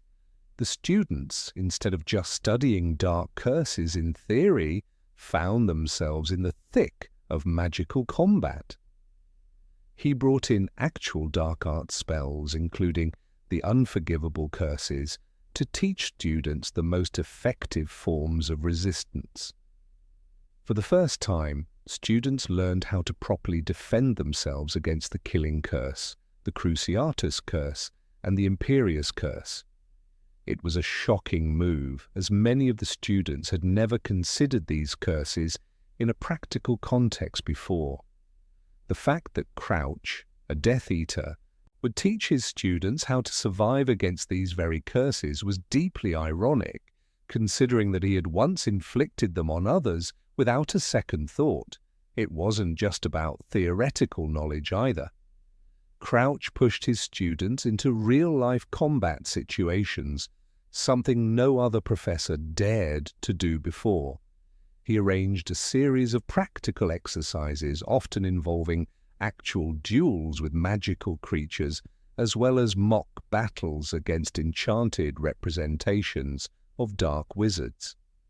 The most notable example of this was the first task of the Tri-Wizard tournament, where Harry Potter was forced to face a Hungarian horntail. While this was an event separate from his defense against the dark arts curriculum, it exemplified the level of preparation Crouch as students were receiving. His lessons, particularly those involving the dark arts, prepared them in ways other instructors never could. Despite his dark intentions, many students praised the intensity of Crouch's methods. While the rest of the wizarding world viewed him with disdain for his actions, Harry Potter and his friends found themselves better prepared than any other students in their age group. Ron Weasley, Hermione Granger, and Harry himself openly acknowledged that the year under Crouch as instruction gave them a sharp edge in their later battles. They had been trained to resist curses that most adults could barely face. Hermione, often the voice of reason in the group, commented on how these lessons shaped her own views of defensive magic. She even admitted that the lessons from Crouch's year had made her feel better prepared to face the horrors they would encounter later on, particularly during the battle against Voldemort and his followers. In fact, one of the more remarkable aspects of Crouch's reform was that the students were unknowingly being trained for the war that was brewing outside the walls of Hogwarts. Though Crouch himself was an agent of dark forces, he inadvertently shaped a generation of witches and wizards who would become some of the greatest defenders against the Dark Lord. The students who survived his teaching, like Harry Potter, were battle-tested by the end of their education. In some sense, Crouch had done what the Ministry had failed to do. He prepared young witches and wizards for the realities of the war they would one day face. Of course, there is a great deal of irony in this entire situation. Bartemius Crouch Jr., a man deeply loyal to Voldemort and responsible for countless acts of cruelty, was teaching children how to protect themselves from the very threats he had once imposed on others. His lessons, grounded in real-world dangers, had a sense of urgency that no other instructor had ever instilled.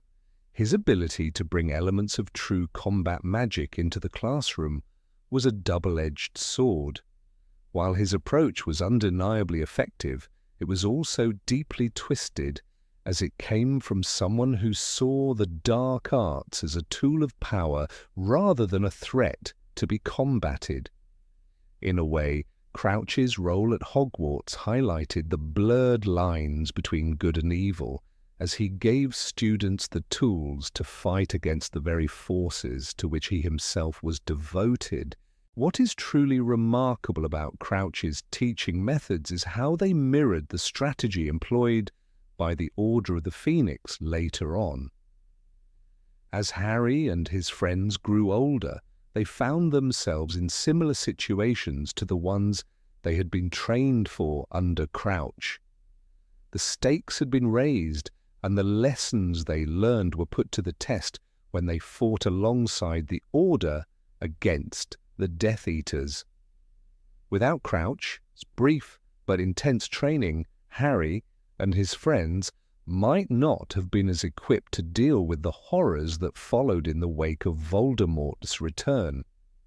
Crouch's curriculum was harsh, but it was necessary for survival in a world that was rapidly descending into darkness. Interestingly, despite the tangible benefits of Crouch's reforms, many students never fully understood the gravity of the lessons they were receiving. They had been taught how to deal with some of the most dangerous forms of magic, but they didn't realize just how much these skills would matter until later. For example, when Harry first confronted Voldemort in the graveyard during the Triwizard Tournament, the curses he had learned to resist under Crouch were used against him. His ability to withstand the Cruciatus curse, an experience he had survived thanks to Crouch training, became a key turning point in his journey. After the truth about Crouch's identity as a Death Eater was revealed, the students' opinions of him understandably soured. They were horrified by the realization that their teacher had been an agent of the very forces they were fighting against. But despite this betrayal, there was an undeniable acknowledgement that his methods had been effective in preparing them for the challenges they would later face. This irony is not lost on the Wizarding world, as the darkest of characters had, in an unexpected twist, become one of the most important instructors Hogwarts had ever seen. In the end, Bartemius Crouch Jr.'s time as a teacher at Hogwarts was a strange blend of effectiveness and evil. While his methods were undoubtedly harsh and his true identity even more so, they played a pivotal role in shaping the next generation of witches and wizards. His legacy, much like his actions, is complex and filled with contradiction. In the annals of Hogwarts history, he remains a figure both despised and revered, his time as a teacher offering valuable lessons in how to confront the dark forces that threaten the Wizarding world. Number 22. Umbridge banned the use of wands during class. Dolores Umbridge, the new professor of Defense Against the Dark Arts at Hogwarts, had a unique approach to teaching that left many students in despair. Her arrival at the school was marked by her strict and often tyrannical methods. In the film adaptations of the Harry Potter series, her refusal to allow students to practice combat spells during lessons is presented as part of a broader ban on using magic. However, the book version provides a far more unsettling and rigid prohibition. Umbridge didn't just prevent students from casting spells during her classes, she forbade them from even touching their wands. The first signs of this came during the very first lesson in her class. Harry Potter and his fellow students were greeted by the cold and domineering presence of Umbridge, who wasted no time in asserting her control over the classroom. It wasn't enough that she imposed a strict, almost authoritarian atmosphere. She made it clear that the students would not be allowed to practice any sort of defensive magic. In fact, students were instructed to keep their hands on the desk at all times, as if the very idea of holding their wands was a form of rebellion against her authority. This ban was particularly shocking because it came at a time when students at Hogwarts were desperately in need of practical magical training. The threat of dark forces had never been more real, with Voldemort's return becoming an increasingly undeniable reality. Yet here was Umbridge, standing before them, insisting that they were not allowed to defend themselves, not even in the most basic and rudimentary ways. The lessons were dry, lifeless, and consisted mostly of reading from textbooks and writing notes. There was no room for hands-on learning, no opportunity for the students to engage with real magic. and certainly no opportunity to experience the thrill of casting a spell. This approach, to say the least, was frustrating for the students. Many of them, like Harry, were eager to learn how to defend themselves against the growing darkness that seemed to be lurking around every corner. But Umbridge's methods only served to deepen their sense of powerlessness. Instead of learning to protect themselves, they were being told that they could not even engage with their most basic magical tool, their wands. The situation became even more infuriating as Umbridge's personal politics began to bleed into her teaching. She had been sent to Hogwarts not just to teach, but to enforce the will of the Ministry of Magic, which had recently taken a hardline stance against Dumbledore and anyone suspected of supporting the Dark Lord. Umbridge's methods reflected this agenda, a complete disregard for the students' well-being in favor of maintaining a firm grip on control. In her mind, a classroom devoid of magic was a classroom that was under control, and that was all that mattered. However, for the students of Hogwarts, especially those in Harry's year, the situation was simply intolerable. They understood the danger they were facing, and they knew that Umbridge's refusal to allow them to learn practical defense spells would leave them vulnerable. They needed the skills to protect themselves, but all they were getting was a theoretical approach to a subject that required active, practical engagement. This was when the seeds for the creation of Dumbledore's army were sown. Harry, who had already faced Voldemort and his followers more than once, knew that their education under Umbridge was woefully inadequate. He knew that if they were going to stand any chance against the forces of darkness, they would need to train themselves. And so in secret he began to gather a group of like-minded students who shared his frustration and his determination to learn real defense magic. The first meeting of Dumbledore's army took place in the Room of Requirement, an elusive and magical room within Hogwarts that could only be found by those who needed it. There, Harry taught the students the spells and techniques that Umbridge had refused to even acknowledge. The group included students from all years, but it was Harry, his year, Ron, Hermione, Neville, Ginny, and others who were the most eager to learn. They knew the stakes, and they were determined to not let Umbridge's suppressive teaching methods keep them from their goal. One of the first spells they practiced was the Patronus Charm, a powerful protective spell that could be used against Dementors, a very real threat at the time. Umbridge had forbidden them from even considering such spells. But in the secret meetings of Dumbledore's army, Harry was able to teach his friends how to cast this important charm.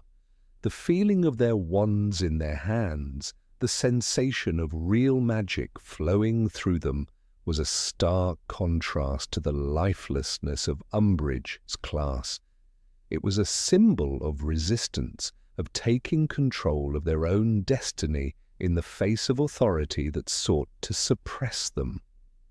Umbridge's ban on using wands wasn't just an isolated incident. It was part of a broader pattern of manipulation and control that she exerted over the students. She was not interested in teaching them how to defend themselves. She was interested in making sure they stayed ignorant and helpless, which would suit the Ministry's agenda of suppressing the truth about Voldemort return. It was a twisted form of education, one that sought to mold the minds of students to fit a particular narrative, rather than preparing them for the harsh realities of the world they would inevitably face. But Harry and his friends refused to accept this. They knew that Umbridge's methods would only serve to keep them weak and vulnerable. They couldn't afford to be complacent in the face of the rising darkness. They had seen too much, faced too many dangers, and witnessed too many lives lost to stand idly by. They took matters into their own hands, and in doing so they forged a bond that would see them through the trials to come. As the year went on, Dumbledore's army grew in strength, and the students began to realize their own potential. They were no longer passive recipients of Umbridge's hollow lessons. They were active participants in their own education. They took ownership of their magic, of their ability to protect themselves and each other. The confidence they gained in those secret meetings would later serve them well when they faced the true dangers of the wizarding world. Meanwhile, Umbridge's grip on the school tightened, but her methods only bred resentment and rebellion. The students, now more aware of their power and potential, began to push back against her control. They understood that true magic was not just about learning spells from textbooks or following the rules set by a corrupt authority. It was about courage, resilience, and the willingness to stand up for what was right, even when the odds were stacked against them. The significance of Umbridge's ban on using wands went far beyond the classroom. It became a symbol of the broader struggle against an oppressive regime that sought to strip people of their power and their voice. In the end, it was the students, not Umbridge, who triumphed. Through their defiance, they showed that magic could never be truly controlled, that it was not just a tool for those in power, but a force for those who dared to fight for a better world. Number 23. Snape used his lessons to suppress Harry. In the world of magic, Severus Snape was undoubtedly one of the most complex and enigmatic characters in the Harry Potter series. Although he was a highly skilled wizard, particularly when it came to the dark arts, his time as the Defense Against the Dark Arts professor was marred by questionable behavior, especially toward Harry Potter. While Snape was undoubtedly an exceptional wizard, with an almost unearthly talent in potions and a deep understanding of dark magic, his role as an educator seemed far from the professional demeanor one might expect. Despite his intelligence and skill, he used his position to undermine and belittle Harry, making his lessons a source of torment rather than enlightenment. In Harry Potter and the Half-Blood Prince, Snape's role as an educator takes a dark turn. Harry, having witnessed the complexities of Snape's relationship with his parents and the increasingly intense mystery surrounding the man, was already on edge during his lessons. But Snape's behavior took a more personal, almost vengeful tone during their interactions. The wizard, who once seemed indifferent to Harry, began to deliberately target him during class. Instead of teaching, Snape turned his attention to the weaknesses he perceived in Harry, looking for any excuse to strike. Whether it was the way Harry hesitated or a minor slip-up in his magic, Snape seized these moments to scold him, to humiliate him in front of his classmates. In one instance, during the lesson on the creation of the Draft of Living Death, Snape made an example of Harry's potion-making skills in front of the entire class. Harry, though not terrible at potion-making, was constantly under pressure in Snape's class, where the smallest mistake could turn into a public spectacle. He was berated for his efforts, even though Snape's standards were often unnecessarily high. Snape's behavior was never truly about the lesson. It was more about his need to control, to put Harry in his place, to show that he was always the one in charge. There were no words of encouragement, no guidance on how to improve. Instead, Snape delighted in Harry's discomfort, feeding off his power over the boy. Snape's actions, although cruel, were not without reason. There was a part of him that was deeply scarred by his past, by his history with Harry's father, James Potter. The bitterness that brewed in Snape's heart toward Harry, a reminder of his painful history, was evident in every interaction. Harry's very presence was a constant trigger for Snape, a painful reminder of the man he once despised. That venom seeped into his teaching, making his classroom a hostile environment, one where Harry's every step seemed destined for failure. Instead of using his position to help Harry overcome his insecurities and grow as a wizard, Snape used it to crush him, to assert his dominance.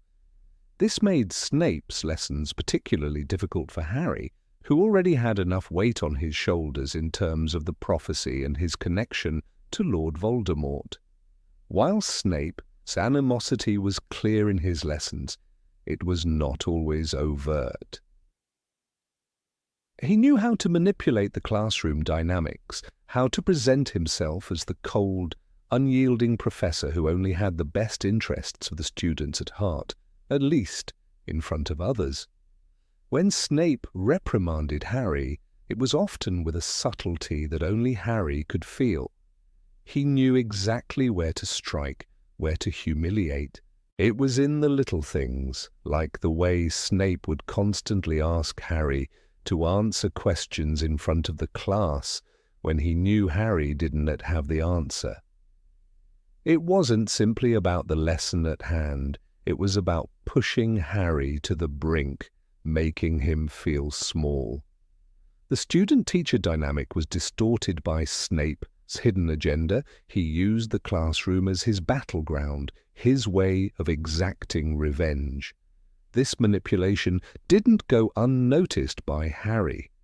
Although Harry initially tried to understand Snape's actions and hoped for some semblance of fairness, he soon realized that Snape wasn't simply a difficult teacher, he was actively working against him. When Snape mocked Harry's lack of preparation, it wasn't a simple reprimand. It was a calculated strike aimed at something much deeper. Snape saw in Harry the very traits that reminded him of James Potter, and it infuriated him. Harry was no longer just a student. He was the embodiment of Snape, his past, a symbol of all the failures and betrayals Snape had experienced. Snape, in his mind, could not allow Harry to succeed, not when his very existence felt like a constant reminder of everything Snape despised. In these moments, Snape's harshness seemed to cross the line between professional teaching and personal vendetta. His actions were no longer motivated by a desire to improve his students, but by an insatiable need to punish Harry for sins Harry never committed. For Snape, this wasn't just about teaching defense against the dark art. It was about a much deeper personal battle, one in which Harry was an unwilling participant.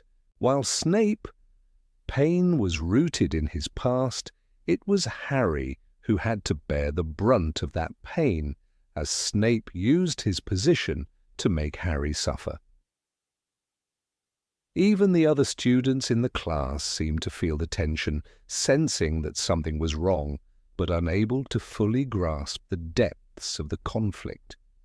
One of the clearest examples of Snape's abuse of power came during their lesson on the curse of Sectum Sempra, the spell that Snape had created during his youth. Harry, in a moment of frustration and rage, cast the spell on Draco Malfoy, only to see the devastating consequences. Snape, though initially enraged by Harry's actions, quickly realized that Harry had no idea what the spell truly did. Yet, rather than using the incident as a learning opportunity, Snape focused entirely on how it had been Harry who cast the spell. He made no effort to teach Harry about the proper use of the magic, nor did he help him understand his mistake. Instead, Snape used the incident to further humiliate Harry. once again reminding him of his perceived inferiority. Snape's willingness to let Harry suffer the consequences, to not intervene in a moment of confusion, was telling. It wasn't about teaching Harry a lesson. It was about pushing Harry deeper into a hole of self-doubt and fear. The strained relationship between Harry and Snape was further complicated by the shadow of Snape, its true loyalties. While Harry could never fully understand the reasons behind Snape's actions, the reality was that Snape was still playing a dangerous game, balancing his role as a double agent for the Order of the Phoenix and his devotion to Dumbledore. In his own twisted way, Snape was trying to protect Harry, but this protection came at a cost. His treatment of Harry in the classroom was not just an expression of personal animosity, but a reflection of the internal struggles Snape faced every day. In his mind, he had to keep Harry at arm's length to protect him from the dark forces at play. Snape could not allow himself to become too attached to Harry, even if it meant resorting to cruelty. While Snape's actions as a teacher were driven by his complex emotions, they had a profound impact on Harry. Throughout his time at Hogwarts, Harry was forced to contend with Snape's cruelty, and it was during these lessons that Harry truly came to understand the weight of his legacy. As much as Snape tried to suppress him, Harry's resilience only grew stronger. The pain that Snape inflicted on him, though cruel, became a catalyst for Harry for personal growth. Through Snape's unrelenting disdain, Harry learned to trust his instincts, to rely on his own strength. Though Snape was an antagonist in Harry's life, his treatment was part of the larger, painful journey that led Harry to become the man he would ultimately be. The complex relationship between Harry and Snape highlights the tragic layers of Snape's character. Despite his many talents and his role in the fight against Voldemort, Snape's inability to reconcile his past left him bitter and angry, unable to let go of his hatred for Harry. While Snape's cruelty in the classroom was hurtful, it was also a manifestation of his internal battle, one that Harry, as the target, could never fully understand. Number 24, Amicus Carrow personally tortured students. The Defense Against the Dark Arts classes at Hogwarts took a grim turn in Harry Potter final year, and one of the most shocking aspects of this transformation was the appointment of Alecto and Amicus Carrow as professors. While their presence on the staff signalled the full embrace of Voldemort's regime at the school, it was Amicus Carrow who became the true embodiment of terror. In the books, especially in actual quote 48. Yet the film adaptation glosses over the extent of Carrow's sadism, but the book paints a disturbing picture of how classes in Defense Against the Dark Arts morphed into instruments of suffering. Carrow didn't just teach students, he tortured them, turning the school into a prison where fear and pain were everyday experiences. Amicus Carrow was appointed by the Dark Lord to terrorize Hogwarts from within, and his methods were as malicious as one could imagine. Unlike his predecessors, who focused on the practical defense against dark forces, Carrow didn't teach, he ruled. His version of defense against the dark arts was not about protection or knowledge, but about oppression and control. Under his reign, lessons became nothing more than a means of torturing students to break their spirit. Carrow made no effort to hide his contempt for the students, and his malicious joy in using the Cruciatus Curse was the most chilling aspect of his tenure. One of the most horrifying facts about Carrow's classes was his personal involvement in the torturing of students. Instead of merely instructing his pupils on the use of the unforgivable curses, Caro forced them to practice these curses on one another. The Cruciatus curse, a spell designed to cause excruciating pain without causing physical harm, became a central tool in his classes. He would make students use it on their peers, forcing them to experience the kind of agony that was the hallmark of Voldemort's reign.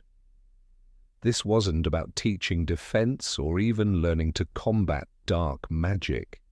It was about breaking down the students, stripping away their resistance, and making them complicit in the suffering of their fellow students. Neville Longbottom, a student who had already endured much hardship and pain, became one of the primary targets of Caro's cruelty. Despite his often uncertain demeanour, Neville had grown into a symbol of resistance within the school, and as such, he was a constant target for Caro's wrath. In the classroom, Neville tried to resist the curse and the humiliation, but the terror was inescapable. Caro would frequently subject him to the Cruciatus curse, and in these moments, Neville's agony was palpable. Yet, what made these moments even more significant was that Neville did not break. Instead, his suffering only strengthened his resolve to fight against the regime that had taken over Hogwarts. The experience of Neville was not unique. Many students found themselves at the mercy of Caro's twisted lessons, forced to participate in the cruel act of casting the Cruciatus curse on one another. Students who refused to comply were themselves subjected to the curse. This created a terrifying environment where fear permeated every corner of the school. The idea of resistance became almost unthinkable, as the physical pain of the Cruciatus curse could break even the strongest of wills. Caro didn't just teach dark arts, he turned his classes into a battlefield of psychological and physical terror, making each lesson an ordeal in its own right. The atmosphere in Hogwarts became increasingly oppressive. Students, once united in their love of magic and the pursuit of knowledge, now found themselves isolated, each person trying to survive in an environment that had become a hostile zone of fear and uncertainty. The loyalty to one another that had once been a cornerstone of the Hogwarts experience was now tested under the pressure of Caro's twisted curriculum. Even the teachers who had once stood as protectors of the students were either complicit in the new regime or too fearful to act. The lack of support from authority figures meant that students had nowhere to turn but to one another. The Caros were not simply sadistic, they were also symbols of the power that Voldemort had gained over Hogwarts. Under their watch, the very foundation of the school was corrupted. The students no longer felt safe within the walls that had once been their refuge. Instead, they became prisoners, forced to endure the same kind of terror that the wizarding world itself was experiencing under Voldemort's rule. The horrors of Caro's classes were just a microcosm of the wider world of suffering outside of Hogwarts, where the Dark Lord's influence was growing ever stronger. What made Caro's cruelty even more terrifying was the way he used his power as a means of control. He didn't just torture students physically, he also sought to break their spirits. The humiliation and degradation that Caro inflicted on his students was a calculated effort to strip away their sense of dignity and self-worth. In Caro's mind, making students hurt one another wasn't just about causing pain. It was about turning them into instruments of control. By forcing them to practice the Cruciatus curse, Caro sought to make his students complicit in the horrors of the Dark Lord's regime, ensuring that they would never again challenge the authority of the Death Eaters. Neville Longbottom's courage was the light in an otherwise dark and oppressive world. He, along with other members of Dumbledore's army, such as Ginny Weasley and Luna Lovegood, began to resist the Carrows in secret. They formed the nucleus of a resistance movement within Hogwarts, quietly defying the Carrows and their tormenting ways. The lessons of torture and fear became the backdrop against which their rebellion grew. Even though they were fighting against an overwhelming force, the resistance led by Neville and his friends was a testament to the resilience of the human spirit, refusing to bow to terror. The resistance inside Hogwarts, led by Neville, was not a simple act of defiance. It was a refusal to succumb to the horrors being inflicted by Carrow and his ilk. Each act of resistance, no matter how small, was a blow against the oppressive regime that had taken control of their beloved school. In these dark days, Neville's courage became a beacon of hope, showing that even in the most dire of circumstances there was still room for defiance, for standing up for what was right. The eventual defeat of the Carrows and the liberation of Hogwarts symbolized the end of an era of terror within the school. However, the scars of their actions would remain with the students long after the Carrows had been driven out. The pain that they inflicted, the fear that they cultivated, and the lives that they shattered would never be forgotten. For many, the true battle was not fought with wands, but within their own hearts and minds, as they fought to retain their humanity in the face of unimaginable cruelty. While the films showed only a fraction of the Carrows' reign of terror, the books reveal a much darker reality. Amicus and Alecto Carrow were not merely teachers of dark magic, they were the very embodiment of the suffering that Voldemort's followers sought to inflict on the wizarding world. The classroom became a battleground where the struggle for survival was fought not just with magic, but with the strength of the human spirit. The courage of students like Neville Longbottom, Ginny Weasley, and Luna Lovegood ultimately led to the downfall of the Carrows and their twisted form of education.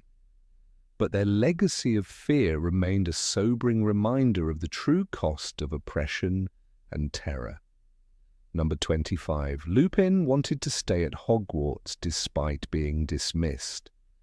Remus Lupin's departure from Hogwarts, as portrayed in the Harry Potter series, carries with it a bittersweet poignancy that, though subtly conveyed in the films, is far more tragic in the books.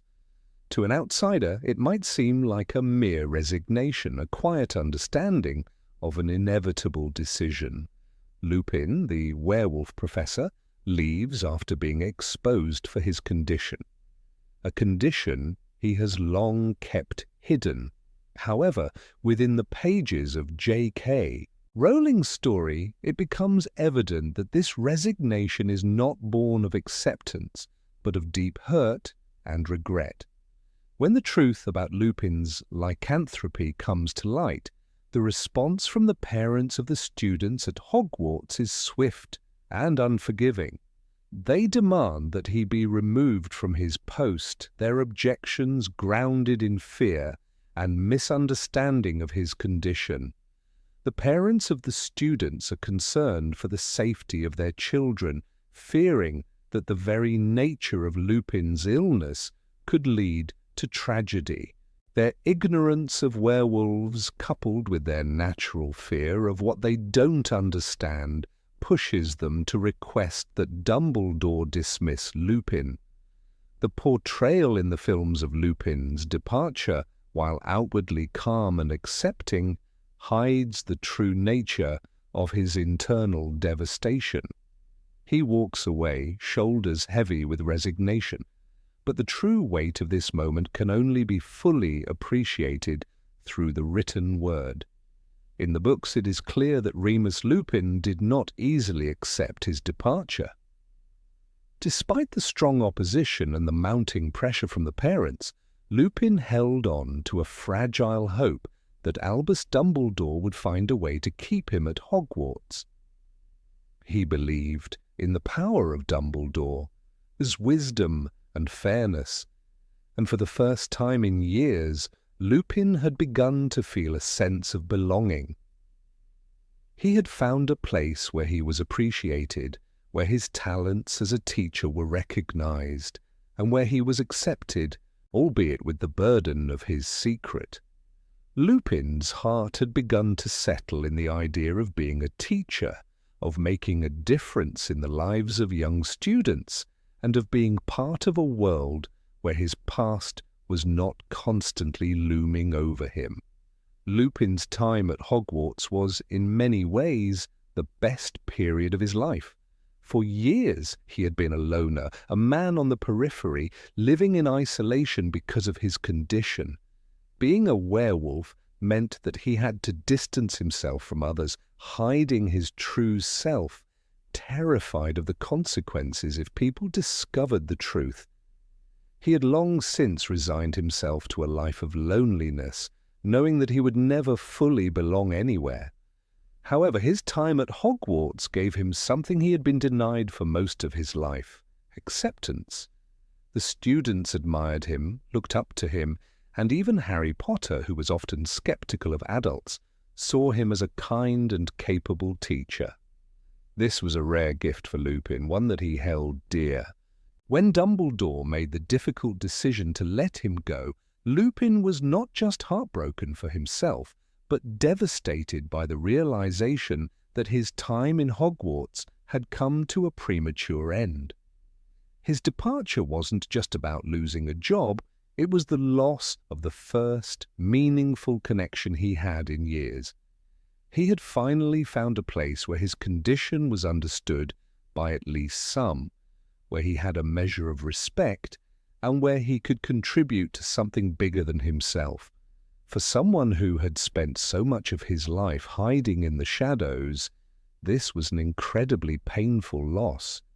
The books show that Lupin's sorrow wasn't about the immediate effects of being fired, but about the realization that this acceptance, this sense of belonging, had been fleeting.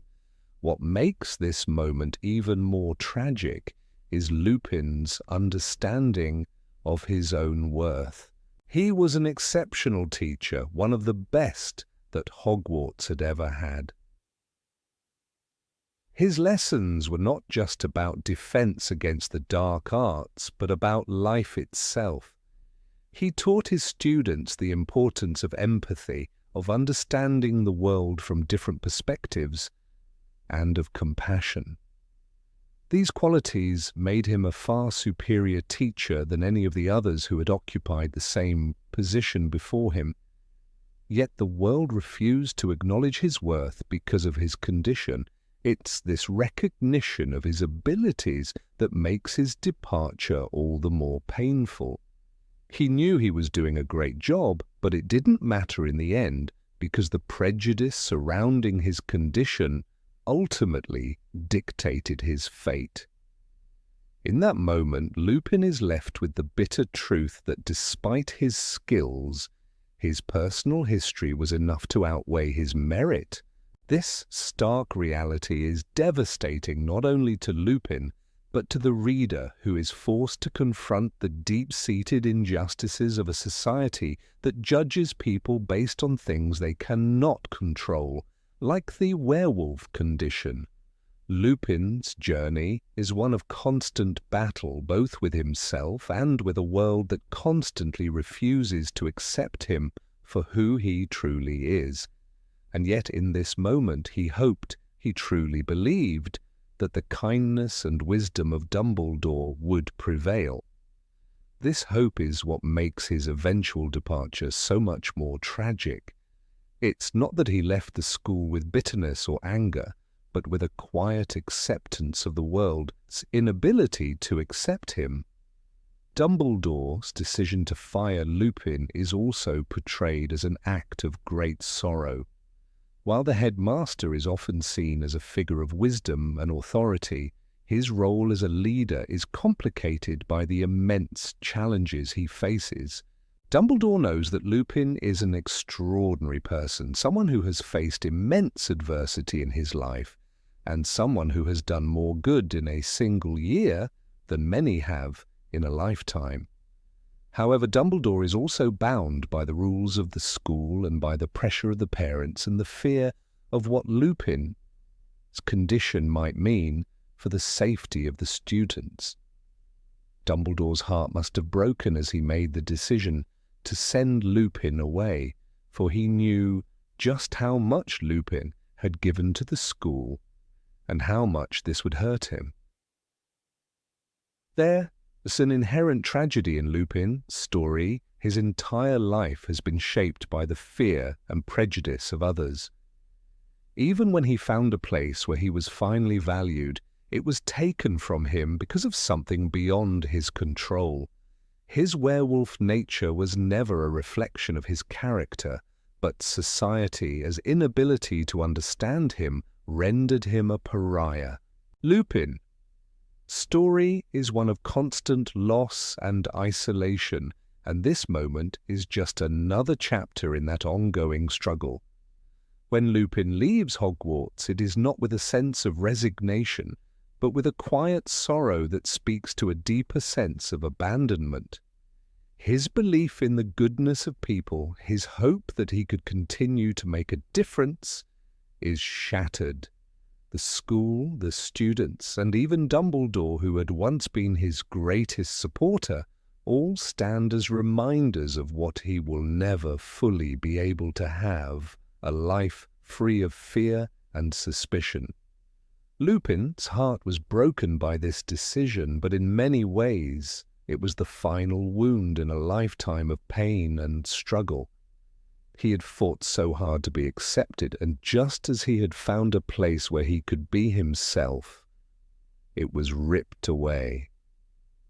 The most painful part of Lupin's departure is that he is not just losing a job, he is losing the only place he has ever felt truly accepted. The tragedy is that Lupin never fully accepted his own worth, and the world around him never allowed him to either. Number 26. Lockhart planned to write a book about Harry. Zlatopus Locons, once a celebrated professor of defense against the dark arts at Hogwarts, had long been obsessed with fame. He was a man of contradictions, highly ambitious but deeply flawed, often caught up in his own insecurities.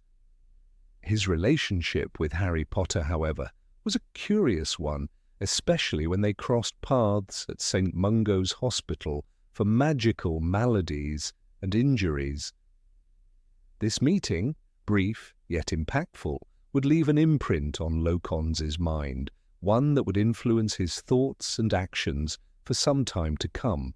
The encounter took place after Harry had been brought to the hospital, following his encounter with the serpent Nagini, a dangerous creature that had been under the control of Voldemort.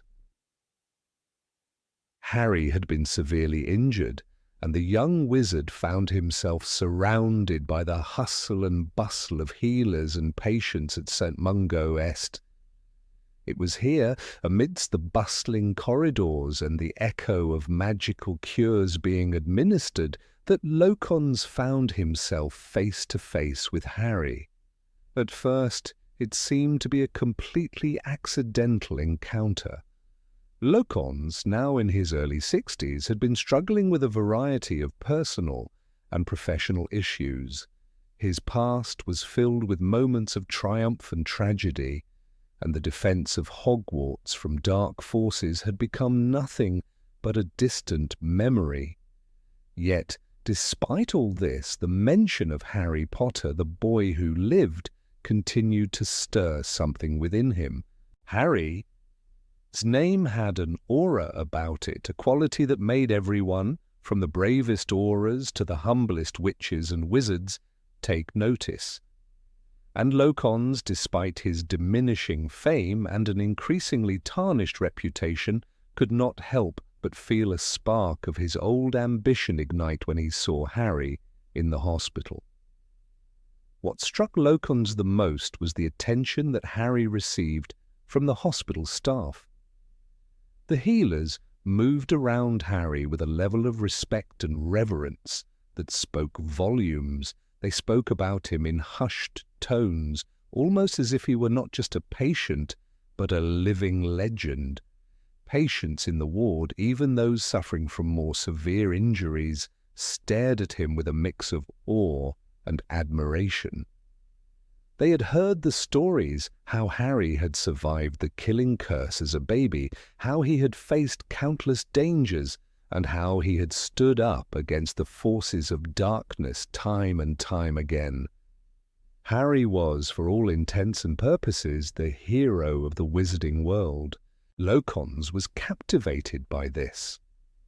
He watched from a distance as Harry was attended to by the healers, his thoughts racing.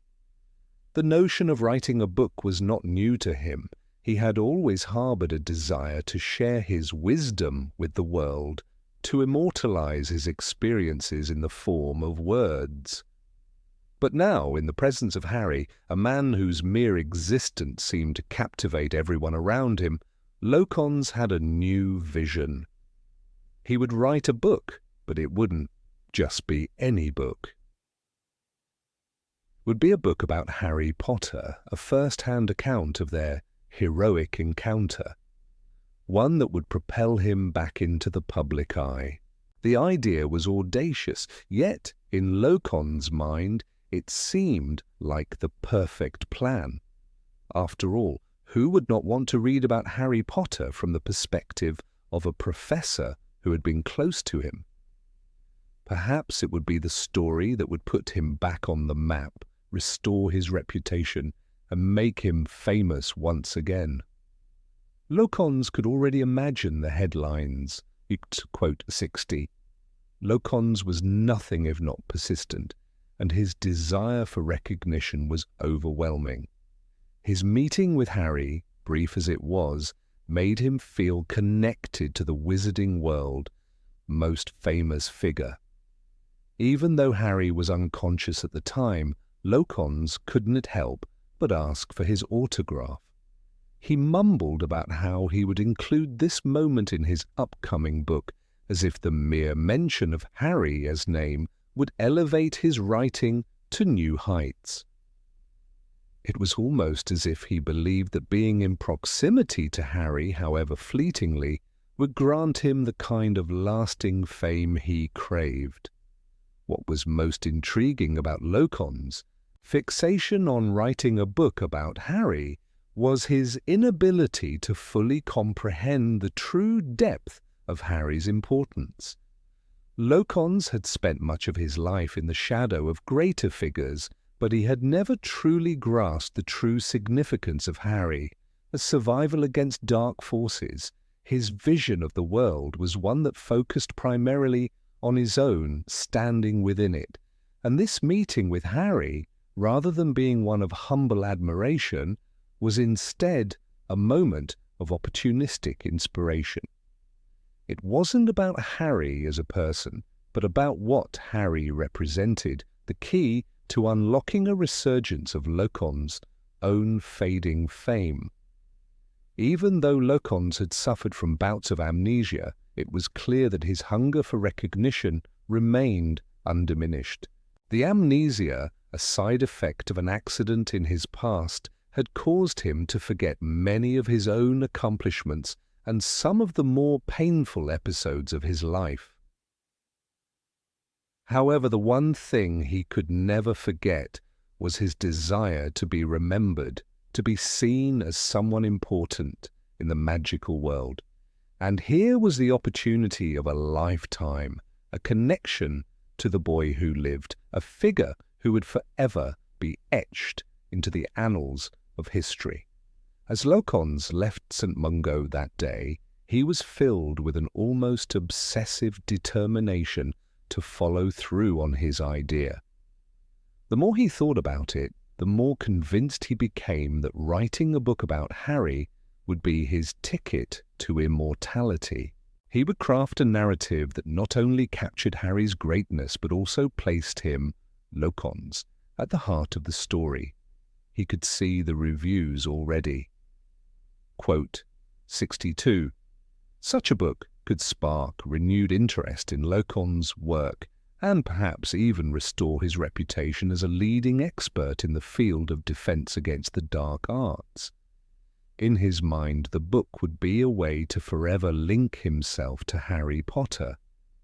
And yet, despite the absurdity of the idea, there was something poignant about Locon's desperation. Here was a man in the twilight of his life who had never truly found the recognition he sought. In Harry, he saw a mirror of what he could never be, truly heroic, selfless, and loved by all. Locons, by contrast, had always been a man more focused on the trappings of fame than the deeper, more meaningful aspects of life. Yet in his encounter with Harry, he found a brief flicker of hope, the belief that he could still be relevant, still be remembered. Ultimately, Locon's plan to write a book about Harry Potter was nothing more than a misguided attempt to reclaim what he had lost: fame, recognition, and a sense of purpose. In his eyes, Harry was the key to unlocking all of this. But what Locons failed to realize in his obsession with fame was that Harry's true greatness came not from the attention he received, but from his courage, his selflessness, and his unwavering commitment to doing what was right. Harry's legacy was not something that could be captured in a book written by someone like Locons, someone who saw fame not as a byproduct of good deeds, but as the goal itself. As the years went on, Locons would never write the book he had dreamed of.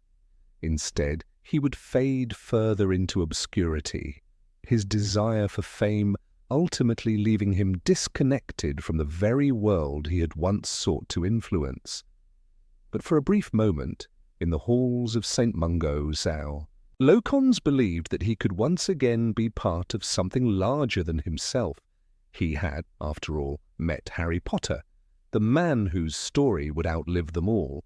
Number 27, Quirinus Quirrell, feared Snape more than Harry.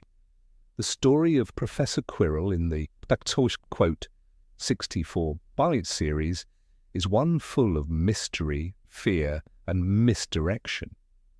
When the films first presented him, Quirrell seemed to be a nervous and harmless character, terrified of many things. He trembled at the very mention of Dumbledore's name, and later, in the face of Harry, he appeared even more vulnerable, cowering before a seemingly small and insignificant 11-year-old. The books, however, reveal a much deeper layer to Quirrell, his fears, and it turns out that his greatest terror was not Dumbledore or even Harry Potter, but a figure lurking in the shadows: Severus Snape. Professor Quirrell's nervousness and trembling hands were seen by many as signs of a harmless, weak man. To Harry and his friends, Quirrell seemed like a straightforward, though eccentric, professor of defense against the dark arts. However, behind his stammering facade was a person filled with fear, not of the students or the intimidating figure of Dumbledore, but of the cold, calculating presence of Severus Snape. Snape's sharp eyes, his almost uncanny ability to see through people, were the real source of Quirrell's anxiety. From the very beginning, Severus Snape seemed to be watching Quirrell with suspicion, knowing that something about the professor was amiss. It was Snape who first suspected Quirrell's true allegiance, and he did not trust him for a single moment. In Charles Harry Potter and the Philosopher's Stone, Snape's suspicions are confirmed when he notices Quirrell's strange behavior and his unusual interactions with the students, particularly Harry. Snape, however, was not a man to be easily fooled. He was observant and meticulous, and he immediately began to keep a close eye on Quirrell's every move. Quirrell's fear of Snape began long before the events of Harry's first year at Hogwarts. As a young and impressionable wizard, Quirrell had always been susceptible to the influence of darker forces.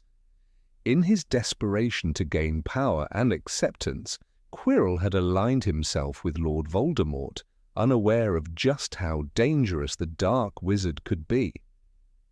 As Voldemort's servant, Quirrell found himself trapped in a dangerous game where the line between fear and loyalty became increasingly blurred. Throughout the school year, Snape's suspicions about Quirrell only deepened. It was Snape who had noticed the unusual behavior in the defense against the dark arts professor, and he did not hesitate to act on his instincts. One particularly notable moment was the interrogation in the Forbidden Forest. Quirrell was forced to answer Snape's pointed questions while under intense scrutiny. Snape's knowledge of the dark arts and his ability to see through deception made him an extremely difficult opponent to lie to. It was clear to Quirrell that Snape was aware of his darker affiliations, and he was terrified of the potions master's ability to expose him. The events surrounding the Philosopher's Stone served as a turning point for Quirrell. Although Harry and his friends were convinced that Snape was the villain, it was Quirrell who was truly in danger of being discovered.